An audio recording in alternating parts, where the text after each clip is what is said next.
শব্দ শোনাবে। হ্যালো, আসসালামু আলাইকুম। আমি সজল। আমার দীর্ঘদিনের ইচ্ছা ছিল একটা বেনারস কবুতর ম্যানেজ করার। বহুত দিন চেষ্টা করার পরে, বহু খুঁজাখুঁজির পরে আমি একটা বেনারস পেয়েছি, বেনারস মাদি। যে সেটা হচ্ছে আমাদের খুলনা ঐতিহ্যবাহী যে হান্নান ভাই বেনারস। সেটা হচ্ছে বড় সেটের একটা মাদি বাচ্চা, অনেক কষ্টের এবং অনেক চেষ্টা করার পরে, বেশ কিছু টাকা খরচ করার পরে সেই মাদি একজন দিকে রাজি হয়েছে। সাধারণত এই কবুতরগুলো অনেকের কাছে নাই। এখন আমি সেইখানে যাচ্ছি, সেখানে যে চেষ্টা করবো কিছুটা ভিডিও করার, আপনাদের তার বাসার ভিডিও বা করার চেষ্টা করে দেখানোর চেষ্টা করবো। হ্যাঁ, বা পরবর্তীতে আমার সেই বেনারস মাদিটাও আপনাদের দেখাবো। আপনার সাথে থাকবেন। আজকে পর্যন্ত আল্লাহ হাফেজ। প্রচুর পরিমাণে বৃষ্টি হচ্ছে।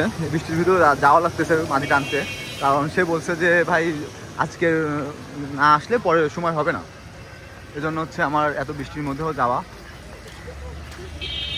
না যেতে বলে নয়, মানে ভাইয়ের বলছিলাম যে ভাই আমি আজকে আসতে পারবো না, বৃষ্টি হচ্ছে, পরে আসি। সে বলতেছে না, পরে না, এখনই তোমার আসতে হবে, নয়তো তুমি না নিলে তোমার হচ্ছে আবার 1 সপ্তাহ পরে। আমি চিন্তা করতেছি 1 সপ্তাহ পরে দেখাতে তার চিন্তা ভাবনা চেঞ্জ হয়ে গেল।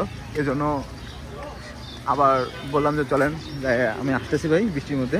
যে 2জন সাথী নিয়ে বেরোইছি, নিয়ে যাচ্ছি তার বাসায়। যে অবশ্যই আমি একটা ভিডিও করার চেষ্টা করবো এবং আপনাদের দেখানোর চেষ্টা করবো তার বাসায় আমাদের আর কি কবুতর আছে। তার বাসায় হান্নান ভাইয়ের সেই বড় সেটের যে 3টা কবুতর ছিল, তার থেকে একটা মাদি আমি নিয়ে আসছি, আর 2টা মদ্দা আছে। আমি সেই 2টাও দেখানোর চেষ্টা করবো।